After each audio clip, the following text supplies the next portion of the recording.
알기 쉬운 생활법령 이야기를 나눠보도록 하겠습니다. 자, 두 분 먼저 질문 좀 드리도록 할게요. 혹시 대중교통 자주 이용하시는지요, 배 변호사님? 네, 잘 이용하고 있습니다. 뭐 어떤 걸 주로 이용하십니까? 저는 집이 경기도 아, 수지기 때문에 네. 광역버스 이용 많이 하거나 그리고 지하철 많이 이용하고 있습니다. 그렇군요. 네. 그럼 거의 매일 이용을 하실 것 같습니다. 네, 맞습니다. 그럼 최 변호사님은 어떠십니까? 네, 저도 자주 이용하는데요. 네. 저는 주로 이제 지하철 많이 이용하고 있습니다. 아, 버스 많이 이용하시고 지하철 많이 이용하시고 네. 그렇군요. 자, 불편하신 점 혹시 없으세요, 배 변호사님? 요즘은 버스 안내 그런 도착 알림 정보 시스템도 네. 잘 돼 있어가지고 거의 불편한 점은 없는 것 같아요. 네. 그렇군요. 지하철 이용하실 때는 뭐 불편하신 점 없으신지요? 예, 저도 딱히 불편한 점은 잘 못 느꼈습니다. 되게 잘 돼 있는 것 같아요. 아, 그러니까요. 네네. 우리나라 지하철 참 잘 돼 있죠. 네. 자, 두 분 이렇게 대중교통 잘 이용을 하시는데 대중교통 이용하다가 사고가 발생하는 경우도 의외로 많습니다. 그래서 오늘 알기 쉬운 생활법령에서는 버스에서 일어날 수 있는 사건, 사고에 대해서 좀 짚어보도록 하겠습니다. 자, 먼저 버스 이용해본 승객이라며 버스가 갑자기 출발을 한다거나 갑자기 멈출 때 넘어질 뻔한 경험 누구나 한 번쯤은 있으실 겁니다. 이럴 때 버스에 100% 과실 책임이 있는지 좀 알아보고 싶은데 배 변호사님은 그런 적 있으십니까? 이제 손잡이를 안 잡고 있을 경우에 네. 뭐 급출발, 급제동 가급적 안 하시겠지만 하시는 기사님이 계시면 이렇게 넘어질 뻔한 적은 그렇죠. 있죠. 그래서 예. 겨우 딱 잡아서 멈추는 경우도 있긴 한데 네. 뭐 그런 경우 많이 일어나겠죠. 네. 예. 이럴 때 뭐 버스에 과실 책임 100% 있는 건가요? 이제 그 자동차 손해배상 보장법이라는 이제 법이 있어요. 거기 네. 3조에 의하면은 자동차 운전자가 운행 중에 네. 사람을 다치게 하거나 숨지게 하면 이제 손해를 배상할 책임이 있다라고 규정하고 있거든요. 네. 그래서 원칙적으로는 버스 운전자 그리고 버스 회사에게 책임이 인정되겠지만 이제 100%냐 아니냐의 문제는 이제 과실상계 문제가 있을 수 있어요. 그래서 네.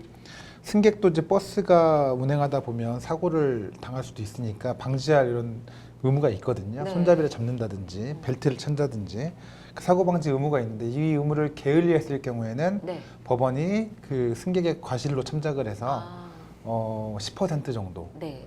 그래서 100이 아니라 100 중에서 회사는 90, 네. 피해자 과실 승객은 10 이렇게 해가지고 제한을 하고 있습니다. 그렇군요. 네. 알겠습니다.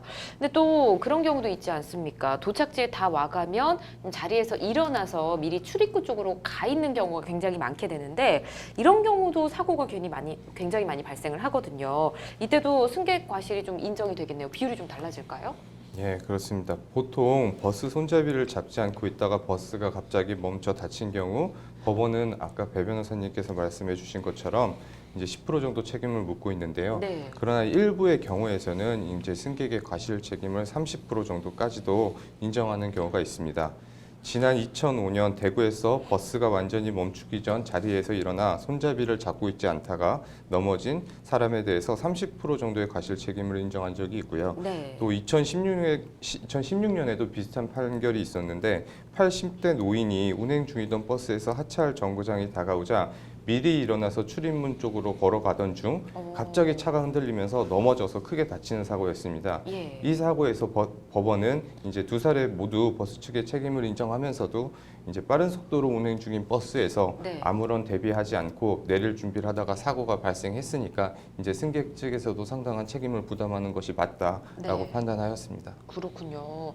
일단 승객도 조심을 해야 될 것 같습니다. 그리고 버스 관련 사고, 이 버스 안에서만 발생하는 건 또 아닌 것 같습니다. 하차를 할 때 사고가 나는 경우도 굉장히 많은데요. 하차를 하다 사고가 발생할 때 버스 측에 뭐 어떤 과실을 물을 수는 없을지 배 변호사님 어떨까요? 네, 그 좀 전에 말씀드렸던 것처럼 급제동, 급출발 때 버스 내에서 일어나는 사고도 많지만 네. 하차종 사고도 많이 일어나요. 예. 보통 이제 개문발차라고 하죠. 문이 열린 상태에서 출발을 하다가 그렇죠. 떨어지는 경우가 있고 그리고 문에 끼이는 경우도 있어요. 아, 내리다 맞아요. 문에 끼어서 차가 움직이면서 예. 떨어져서 다치는 사고가 있는데 이런 경우 보통 이제 교통 그 취약계층, 어린이라든지 노약자, 장애인들이 이런 경우가 많이 발생을 하거든요. 네. 그러니까 하차가 완료됐는지 안 됐는지를 확인할 의무가 있습니다. 버스 기사에게는. 그래서 뭐 사이드 미러라든지 아니면 윗미러를 통해서 네. 승객이 다 내렸는지를 확인을 하고 출발을 해야 될 의무가 있는 건데요. 그걸 위반했다라면은 버스 회사에도 책임 인정이 될 것인데 예. 버스가 완전히 정차해가지고 내리다가 버스 기사의 과실 상관없이 손님이 부주의로 뭐 뛰어내리다가 다쳤다든지 음. 그러면 이제 또 책임이 제한될 여지가 있겠죠. 예. 그렇죠. 알겠습니다. 조금 전에 뭐 버스에서 하차하다 옷이 끼는 경우 이렇게 말씀해 네. 주셨는데 옷이 껴서 뭐 차가 출발해서 옷이 빠지면 다행인데 이게 버스 뒷문에 껴서 버스에 끌려갔다 이런 뉴스도 접한 적이 있습니다. 이럴 때는 승객이 완전히 하차했는지 확인하지 않은 버스 운전사의 책임이 좀 클 것 같은데요, 최 변호사님. 예, 그 기본적으로 버스 운전자는 승객이 상하차하는 과정에서 이제 안전을 보호할 책임이 있습니다. 예. 그런데 이런 과정에서 버스 운전사가 이제 승객이 뭐 옷이 끼었는지 이런 것들에 대해서 좀 부주의하게 네. 명백한 부주의를 통해서 확인하지 않고 차를 출발시켰다가 사고가 났다라고 한다면 이제 배상할 책임이 인정될 수 있습니다. 그렇군요. 알겠습니다. 버스를 이용하는 분들 보니까 출퇴근 시간이 그야말로 전쟁이더라고요. 이럴 때는 뭐 뒷문으로 승차하는 분들도 굉장히 많은 걸로 알고 있는데 이 행위 자체만 따지자면 이게 불법이진 않을까요, 배 변호사님? 그 이제 앞문 승차해야 되냐, 뒷문 승차냐 이거를 뭐 법으로 딱 규정이 되어 있는 건 아니고요. 예. 뭐 버스 회사하고 일반 이제 손님 승객들 사이에서 이제 뭐 룰, 암묵적인 룰 같은 게 있겠죠. 급하면 뒷문으로 네, 타게 그래서 되죠. 뭐 예. 너무 급한 경우에는 배차 시간 간격을 맞추기 위해서 네. 기사님들이 뒤로 타라고 하는 경우도 있는데 예.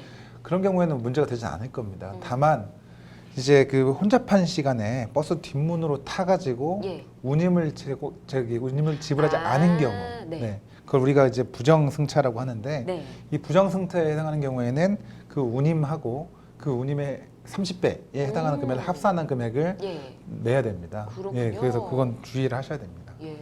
저도 예전에 뭐 앞문 쪽에 사람이 너무 많으면 기사님께서 뒷문으로 타라 문을 열어주신 적이 있는데 양심껏 가서 요금 찍었던 그럼요. 기억이 있는데 자 그리고 또 이럴 수도 있습니다. 별 이유 없이 버스 운전기사를 폭행하는 그런 끔찍한 뉴스 접하긴 하는데요. 사실 버스 운전기사를 폭행한다는 건 여러 사람을 좀 위험에 빠뜨릴 수 있는 일이긴 합니다. 이런 경우는 어떤 처벌을 받게 될까요? 예, 버스 운전기사를 폭행하는 경우 과거에는 다소 가벼운 처벌이 내려졌었는데요. 네. 이런 사회적 분위기에 따라서 이제 몇 해 전부터는 특정범죄 가중처벌 등에 관한 법률이 예. 적용돼서 장기의 징역형 또는 고액의 벌금형에 처하도록 하고 있습니다. 네. 구체적으로 운행 중인 자동차의 운전자를 폭행하거나 협박하는 경우 아까 말씀드렸던 특정범죄 가중처벌 등에 관한 법률에 의해서 5년 이하의 징역, 2천만 원 이하의 벌금에 처해질 수 있고요.